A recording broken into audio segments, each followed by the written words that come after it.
Hi friends, ரொம்ப நாள் ஆச்சு நம்ம சேனலில் வீடியோ போட்டு. என்னென்னு பார்த்தீங்கன்னா ஒரே ஃபங்க்ஷன் எங்கள் வீட்டில். அதனால் பார்த்தீங்கன்னா வீடியோவே என்னால் போட முடியல. ஸோ பேக் டு பேக் வந்து ஒர்க்ஸ் இருந்தது, நிறைய வீட்டில் கெஸ்ட்டும் இருந்திருந்தாங்க. இந்த கேக் பார்த்தீங்கன்னா வந்து என்னோடய தங்கச்சி பாப்பாவுக்கு தான் வந்து மண்டபத்தில் பண்ணியிருந்தேன். அன்றைக்கி April 5th கேக் செஞ்சுருந்தோம்.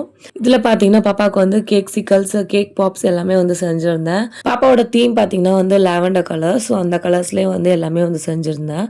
இப்போ பார்த்தீங்கன்னா வந்து எல்லாத்தையுமே வந்து நம்ம பிளான் பண்ணுவோம். பட் ரொம்ப பிளான் பண்ணிட்டனால சொதப்பிடும். எப்பவுமே பிளான் பண்ணாமல் செய்வோம். அது பார்த்திங்கன்னா கரெக்டாக வந்துடும். அந்த மாதிரி ஒரு விஷயம் தான் இந்த கேக்கில் நடந்தது. என்னன்னு நான் லாஸ்ட்டாக சொல்கிறேன். கேக் சிக்கல்ஸ் வந்து இதெல்லாம் ஃபர்ஸ்ட் டைம் இந்த மோல்டில் போட்டு செய்கிறேன். எடுக்கும் போது அங்கே கொஞ்சம் டேமேஜ் ஆகிடுச்சு. ஒட்டு போட்டு சமாளிச்சிட்டேன். நான் பார்த்தீங்கன்னா பர்த்டேக்கு வந்து ஒரு 5 டயர் பக்கம் செய்யலாம் அப்படின்னு சொல்லி தான் வந்து பிளான் பண்ணியிருந்தேன். கேக்கு ஸ்பேஸு, கேக் ஸ்பேஸு, மேலே ஒரு கேக் அப்படி தான் வந்து ஒரு 5 kg வந்து ஸ்ப்ளிட் பண்ணி வந்து பிளான் போட்டு வச்சுருந்தேன். 3 லேயர்ஸ்க்கும் பார்த்தீங்கன்னா டிஃப்ரெண்ட்டான ஒரு 3 ஃப்ளேவர்ஸ் கொடுக்கலான்னு நினச்சிட்டு இருந்தேன். ஸோ கீழோட லேயர் பார்த்தீங்கன்னா வந்து பிளாக் கரண்ட் கொடுத்துருந்தேன். மேல் லேயர் பார்த்தீங்கன்னா சாக்லேட் ட்ரஃபிள் கொடுத்துருந்தேன். அதுக்கும் மேல் லேயர் பார்த்தீங்கன்னா மேங்கோ கொடுத்துருந்தேன். ஸோ எனக்கு வந்து எப்பவுமே பிளாக் கரண்ட் ரொம்ப பிடிக்கும். அது ஏன்னு எனக்கு தெரியல.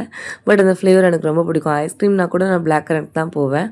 ஸோ அதனால் அந்த ஃப்ளேவர் வந்து கொஞ்சம் பெரியதாக இருக்கிறதுக்கு கொடுத்துட்டேன். அடுத்து பார்த்தா சாக்லேட் ட்ரஃபிள் கொடுத்துட்டேன். நான் அங்கே தான் பெரிய மிஸ்டேக்கே பண்ணிட்டேன். பட் நான் யோசிக்கல அது கொடுக்கும் போது. சாக்லேட் ட்ரஃபிள் அப்படின்னோடனே என் சிஸ்டரும் சொன்னால் நானும் ஓகே அப்படின்ட்டு பண்ணிட்டேன். அதுதான் எனக்கு இவ்வளோ பெரிய வில்லங்கமாக முடியும்னு சொல்லிட்டு நான் எதிர்பார்க்கல. பண்ணும்போது பார்த்தீங்கன்னா ரொம்பவே ட்ரஃபிளும் ரொம்ப வந்து ஹார்டாக நல்லா செட்டாக இருந்தது.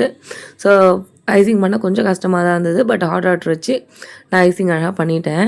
ஒரு 3 ஷேட்ஸ் வர மாதிரி தான் வந்து கலர்ஸ் வந்து பிக் பண்ணியிருந்தேன்.